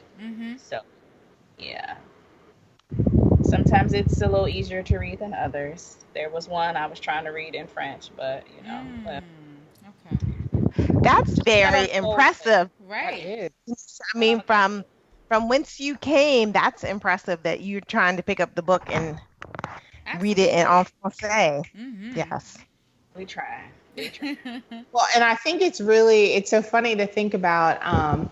I'm now sitting here like I need to specialize because I'm like, okay, Tanisha's reading French wine and she's going deep, and Leslie's talking about Maryland wine and spirits now. Whoop, whoop. And I'm like, man, and that's part of the reason I don't read as much, because I'm like, I need to read this magazine for this statistic, and I need to keep up with this publication for this like global perspective of wine and spirits. And I'm like, I think if I was more specialized, I would be diving deeper and more narrow into one topic. But I feel like you are specialized. You're specialized in spirits, no?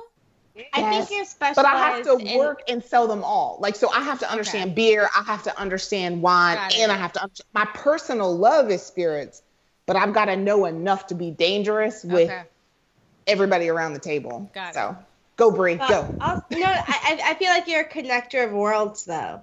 Like, I like that. Can I borrow that? No, go for it. Like, write that down. Wait, really quick. Literally, when my she wrote job me an is email, I told her hashtag. she needs to write a book. She's Eventually, really good. yeah. She's really good with words. I like writing. I just don't. I wish somebody could ghostwrite. So if you know a good ghostwriter, yes, definitely. But go, Bree. Okay, so connector of worlds. I mean, I feel like maybe you specialize in like people behaviors or something, and that's just always the sense I've gotten from you just listening to the show in particular. I'm a sociology undergrad major, so probably. There you go. But use that. You behaviors and reactions in regards to. Come on, let's throw a little bit of data science in there. We're gonna be all right now. Come on, That's right. Well, data analytics. Come on, social media analysts. I'm like, wait. And then also, I feel like over time in any industry, you start to see what you gravitate toward, and then that's how you decide what to deep dive into. Like if you had asked me 4 years ago, oh, will you specialize in French wine or do something with that? I'd be like, no, you sound crazy. You sound ridiculous. Right.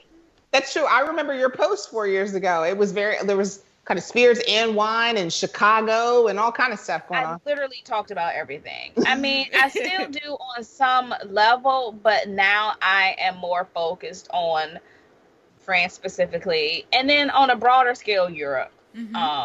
and talking about European wines, because it is really hard to talk to French people about French wine because they just know what they like, or they just know what they know and they're just drinking that. Yeah. They're not out here like we are in America, like, oh, let's try this, let's try this. They're like, no, my family from Bordeaux, we just gonna drink that. I was gonna say that, like, my grandma makes this, and she also makes olive oil, so like I really don't see the point of. That's exactly how they are. I didn't tell you when I was in college. I went to Tufts University in Boston, and instead of doing a full semester study abroad, I went to Terroir, France for like 7 weeks. What? Lols. My life is an actual joke. And sometimes when I remember it, I'm like, Brianna, our campus was like this 11th century priory right on the lake, like Lake Annecy. And I was in Terroir, and it was just this amazing fairy tale of a part of my life. And I had to literally walk through an apple orchard down a primrose path. Shut up. We went to Jean-Jacques Rousseau's house. It's like a field trip.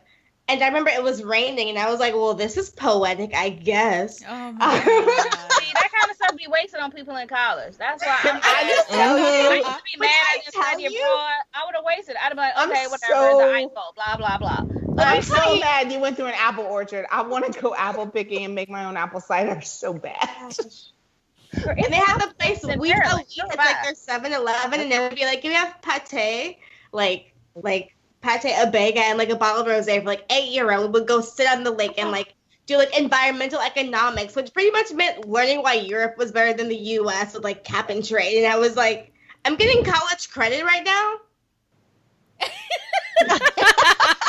Now that's what I'm talking about. Wow. The point is, Oh, your mama would be so proud. Parlay it into 6 figures, and she won't know what to do with herself. the first year she's a college student too, and she's like, what do you do all day? I'm like, I just internet. I'm really good. I'm a good interneter. Mommy, don't worry, it's fine. No joke. Okay, so I have to go on a sidebar as a marketer. Anybody listening in the world, there are 2 marketing jobs that I will say you are going to be I won't say forever paid, but really smart if you move into right now. One is data analytics, so big data, mining data, getting to the bottom of data, and the other is digital marketing. So social media is part of that, but one of the last jobs, there you go. One of the last jobs I was working on. This is what I'm reading. Data mining. Can I bow down? Because I'm telling you, digital marketing. I'm taking is all data of their money, you guys. We're taking it. I really want a private jet. I was telling my friend, I was like, I need a yoga room on the private jet so I can go to India and get spices with my friends. Like, I don't have time. And I want you guys.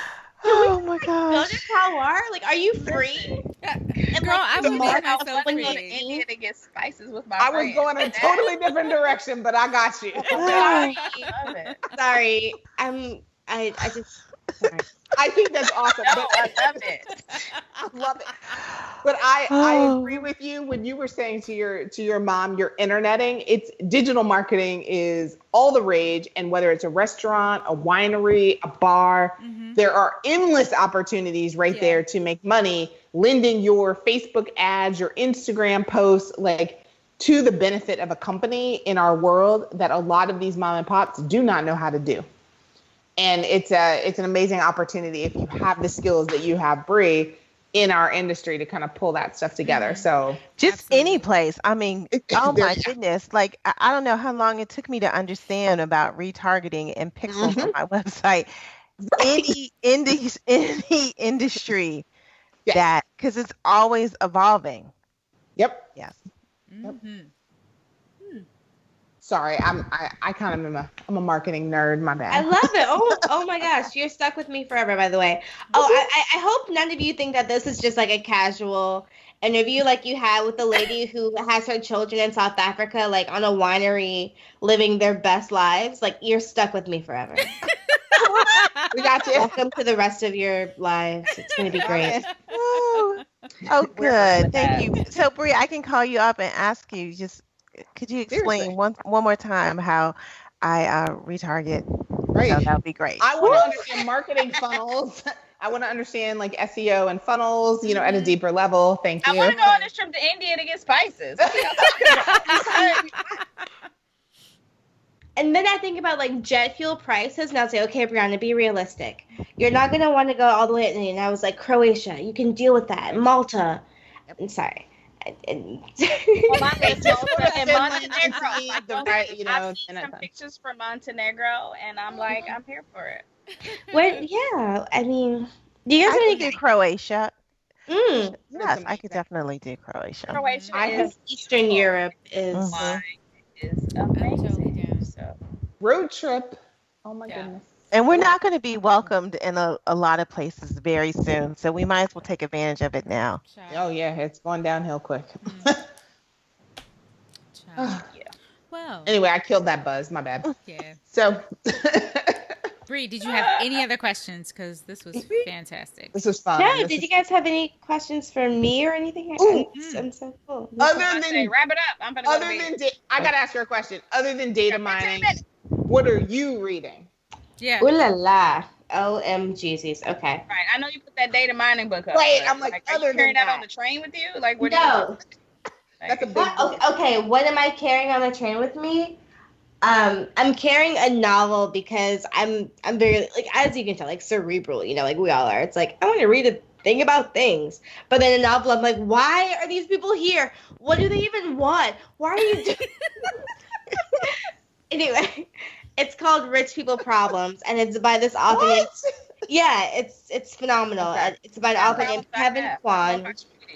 Can I call it it's airport literature. Next time you have like 30 minutes at a terminal and like you're not gonna send that email, just read this book. It's Okay. it's fun. It's almost like Downton Abbey, but God. it's like Downton Abbey meets Singapore and Hong Kong, like old money. Like It's a trilogy. Oh dear. yeah, it's a trilogy.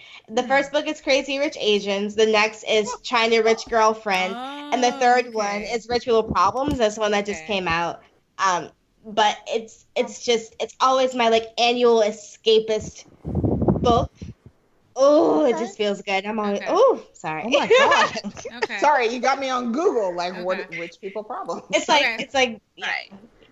So I want to have a- Google what are rich people problems, Right. and then like Listen. a full-on show about each one of Rich the rich people people problems. problems. oh my We So I god. could have do a one question. show about that. Yeah. Do you watch TV as much as you read? Oh. Because Do I if so- watch TV? Because if so, what are you watching? Yes. Let me tell you. I think we're all part of this. It's like the VOD generation. I don't have a television, but I Okay. watch my shows. We got Okay. You know, Okay. it's like at any given time, I'm probably watching one of 6 shows. You know, like Okay. the usual Game of Thrones, Insecure, blah blah blah. Mhm. But I don't own a television. It's about subscription. Like I walked a mile last night to watch Game of Thrones and Insecure with a friend. Woohoo! Like I walked a mile. You know, it was like Exercise HBO.com. before TV. Yeah. Yeah. Oh, and legit, it was on. I was like, my gift. I was like, this is what I'm taking to the wall. It was Bordeaux and cherries. I was like, this is my contribution. Since we're doing this with Daenerys and her dragons, if I read Game of Thrones, I'm like, Oh, that's so funny. like, Are you coming to DC anytime soon, Bree? I think I might be. One of my good girlfriends works out there. What's Because we got the Game of Thrones bar. You have 6 days. 6 days. We're going to to be get to there the on Game of Thrones Thursday. bar. So, What? yeah, we're I going on know, Thursday. I went like, oh, okay. Wait. I went last weekend. Yeah. Last weekend. So, yeah. Mm-hmm. But if you're a Game of Thrones fan, you have to Yeah. go. Like, I got a cocktail with a dragon as the garnish, and I was over the moon. Like, woohoo. oh my gosh, this past episode was. But all that to say that right now I'm reading this like kind of silly, trashy novel that's so fun, and like that's pretty much just it. I'm trying to learn how to cook a little bit more. So as I make an ingredient, I look in this cookbook how to cook anything. It's Mhm. Mark Bittman. It's a really simple cookbook. It's like if I have Brussels sprouts, here, if I have ways to do it, well, I can do it this way. Let me try that. Which is pretty fun. But I'm just like enjoying. Yay. Awesome. This is This awesome. is so fun. This was Thank you very for fun. staying. Thank I know you. you're in Paris or France, and you're just The real MVP. Good night. Mhm. Good Yeah. morning. She is a ride or die. Yes. Oh, look And at the the problem brown. is, after the show, I'd be so hyped, like I can't go to sleep. Right. So like Exactly. I'm just up watching American Greed now. Right? Thank you, Leslie. Oh, anytime. Thank you so much. Well, Go, Bree, Leslie. Oh wait, before we go, Bree mentioned this, but we didn't talk about what everybody else is drinking. I've seen Oh, Black yeah. going up. What is everybody else drinking? Melissa, what you drinking in that red cup? Oh, come on. You know what my go-to is when I don't have anything? JD. Okay. Jack and the Red Soul. Jack and Cherry. That's what I call it now. My Cherry Coke Zero and my Jack. All right. You know what I have? I just met this girl last week, and we had talked on social media, and she was like, I think you probably missed something from home, so I want to bring you a gift. So she brought me some chocolates with Jack Daniels in it. Ooh. That's right. You can brush your teeth with it. You can eat it in the chocolate. Swiss chocolates, and it has Jack Daniels in it. So That's right. I'm saving that for like a special occasion, because who doesn't need a shot of Jack? Just squirt it in chocolate. the mouth. Right before bed, just lick your teeth before you fall asleep. Mhm. That. But yeah, you haven't That's right. made me. So there you Leslie, what are you drinking?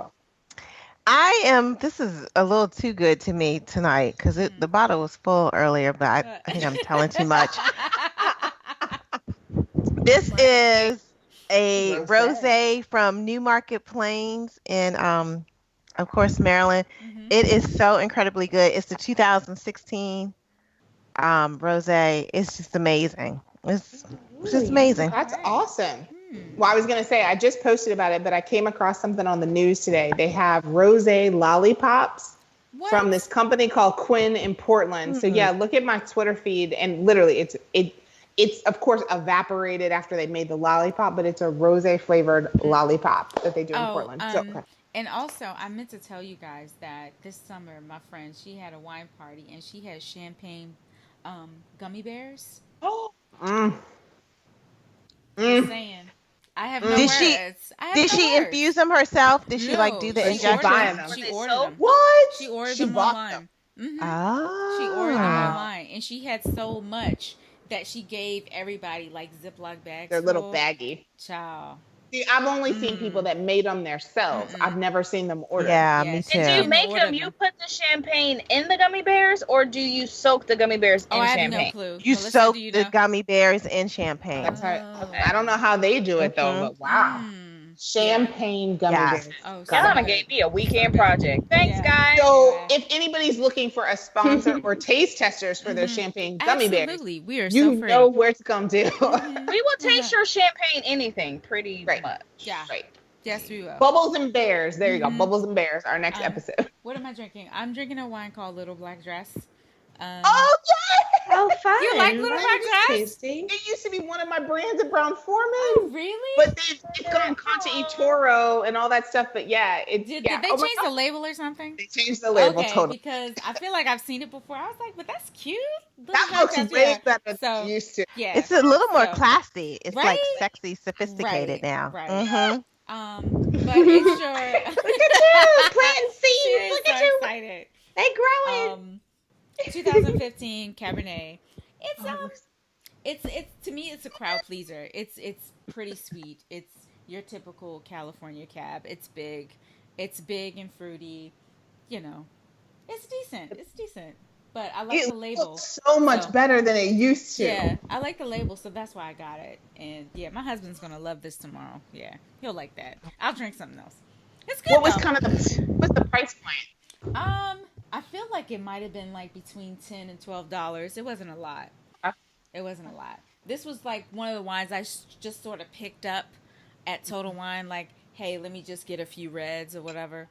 But yeah, this is it. It's cool. Oh, my baby. Okay. Yeah.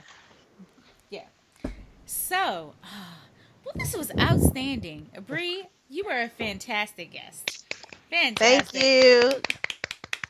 Right. I feel like we were guests. This was I know. This awesome. Was a great collaboration show. We have to do this again. I want to do this again so I can just show up and not be like, Right. Oh my gosh. Okay. The next one. Can it be about like charcuterie / small plates and spirits Yes. or wines? Oh, well, yeah. It sure can. Yeah. Yes. Are you ready for like October 2017? What? I feel like you think I'm Tapas. joking. I Wait. really am concerned that you all think that I'm joking about. We ain't This- playing. We don't play.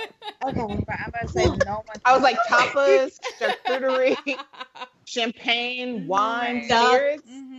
Like That's called we food have and a wine. conversation. Yeah. If it wasn't 3 in the morning, I would come to y'all live from like the cheese and charcuterie Mhm. spot. But Oh my gosh, and I'll come to you I at don't like know. my farmer's market hall. I will I always find go a to the farmer's vegan market option. on for this. Saturdays. Yeah. Okay. Yeah, I'm you gonna can- find a vegan option for this. Yes. Yeah. You can play this game. Yeah. oh, you gonna have some Okay. vegan cheese, some weird vegan. Wait, No, so no, you're not no, we even can- doing? Oh, you going all vegan, like 100%? Yeah. Well, I transitioned to vegetarian last summer, and then I had a relapse, and then I just It's not a relapse. It's called. I had a relapse. Well, it's like when I say, I fell off the wagon when I stopped drinking, that kind of thing.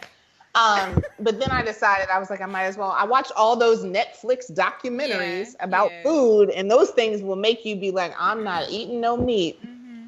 So meat, cheese, dairy, all that stuff I is gone never with had the that wind. problem. Gone with the wind. So it's been about a month now. So Okay. All right. it's not that hard. Not once you go vegetarian, I would say it's not. The Yeah. hard part is going from carnivore to vegetarian. Yeah. So, Not- by the way, one of our guests in September is going to be the Raw Girl, and she actually That show from bounces. Melissa. I'm gonna sleep that show. Right. Get my stuff going That's a on. little look. She I ain't is gonna like- turn I'm my a- alarm on. Oh, Y'all can have it. That's a little Look at side those eye. celery and tofu. I'm So- gonna put a disclaimer out there. Now I'm a hybrid vegetarian vegan when it doesn't come to alcohol. Mm, So I okay. don't try to figure out what the alcohol is in Yeah. it. It's only when it comes to food and regular beverage. So go ahead, the raw girl. No, so the Raw Girl, she is brown, and she bounces from. I think she hails from Africa, New York. Wait, no, Africa, DC, and LA. So I don't know where she lives exactly, but she's in DC sometimes. But she is 100% raw diet. Don't know. So I got a lot of questions, and I'm gonna need a lot of answers. So I'm a kiss. yeah, I'm gonna I'm have shade to to get her, my but list. like- I have a lot of questions. So I need my food cooked. yeah. Wow. And Did she- she agreed she to be on drink? this show. Right, I was Which like, is did she drink? I was You like, don't know girl, I know. She gonna get on and be I real know. quiet and be like, so I don't know what you guys I know our Has she- lifestyle is like Has she total- heard the show before? Hey, I juice No, and it's then I our- pour alcohol. it's Like I gonna made be the our- juice Bloody Mary. I mean, you can add alcohol to juice. So listen, it's gonna be like our little detox show. So it's gonna be like a wine break. She's gonna I'm show ready. us how to go raw if we go on a detox, to give our bodies a break or da da da. It's just gonna be something different. That's all. I'm gonna do a recipe. So I like the that's idea. all. That's cute. So Right. but yeah, I'm ready. I'm okay. curious. Leslie, you do not have to frown like that. and Leslie are frowning hard. Leslie is You concentrating. did everything but roll your Really eyes. Concentrating on what She's like, I don't see that Leslie happening. straight was like, Now, I believe this is what I believe, and these are the views of Leslie Freelo and not the Swirl Suite. might be the views of the source. Well, not. Hey, I think that depending on your blood type and where you come from, What type diet? All right. it is necessary to have protein in your diet that had parents. But you can get plant protein. Excuse me, did you hear what I said? They have know, but- parents. Plants have They parents. have parents that parents. went through a birthing process. Wait, this Okay, is I'm New gonna say Orleans talking. This is New Orleans coming out. No. So It is necessary. Oh my God, just died. I think tofu had parents one day. They just didn't know it. Girl. They weren't Wow. birthed. Mm. I ain't never seen a soybean birthed in my life. I don't know. I've never seen a calf birth either, but you can Google it. Bree, I'm so sorry. We did not mean to go over this long, but to this the is left. It's kind of what we do. Pretend like I'm literally at my desk right now, dying of laughter. This is me. All right, we're back. Suffice it. Okay. Yes. Sorry.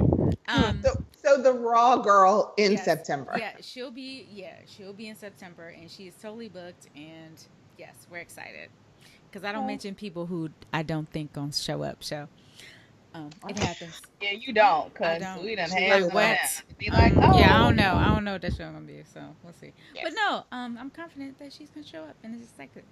is So awesome. it's gonna be exciting. And then it sounds like we have an October show about charcuterie, small plates, boom. and wine and spirits. So Yeah. I like the sound of Right that. in time for the harvest. Oh, it's done. Well, It's done. Yeah. Like, we probably have the an Google Doc invite. is coming. Well, Beware. there it is. Okay, Okay. I like She it. is. Wait, she's like Sarita times 20, by the Yeah. way. So. Oh just so wow, you know. Sarita plus Sarita Townsend. Y'all are Uh-huh. cousins from another Times mother. 20. Just All right, saying. well, we'll see how Just it saying. goes. So that means you have to have some questions at the end. You know, did you know? That's just what that means, Bree. That's all that means. Oh, well, she said the questions the whole time. The Yeah. fact that, you know, Uh-huh. But she didn't quiz us and make us guess. So I'm really happy right now. oh, yeah, no. No. Sarita makes No. us guess answers. No. Or I just ask inappropriate questions at the end of a show. Not We you. didn't do that this time, girl. That's okay. I get you No. next time. Because she's new. We had to ease her in for the Right, first time. you The know. next time, Uh-huh. those are all. I And love it. Yeah. I love it. Oh my I gosh. have this is some so inappropriate fun. questions to ask myself. I love Yeah. Leslie's face right now. Mhm. She's still Like, I don't know disgusted. what's happened to this show.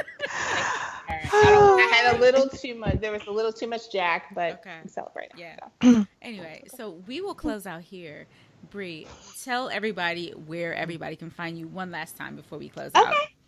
Of course. So you can find the podcast that I have, and I host / produce it and engineer it at Bree Books Podcast on iTunes, Stitcher, wherever else you get your podcast, SoundCloud as well, and also at Bree Books Pod on Instagram and Twitter, also Facebook, BreeBooksPodcast.com. And I'm just so excited and happy to like share this space with the four of you right now. I'm sorry, I'm like completely fangirling out. I'm not even drunk. I promise. I'm like not even like drunk. Sorry. I know it's like Paris. Well, time. shame on you. I mean, No. The point is, I'm very, very happy and grateful that we all had a moment to chat and talk about a little bit about the book, The Wines of Art, and just all about your lives and careers and why you're all doing what you're doing and sharing your passion. So thank you for Thank letting you. me be part of your conversation on this Monday night. No, thank you. This was great. Thank you.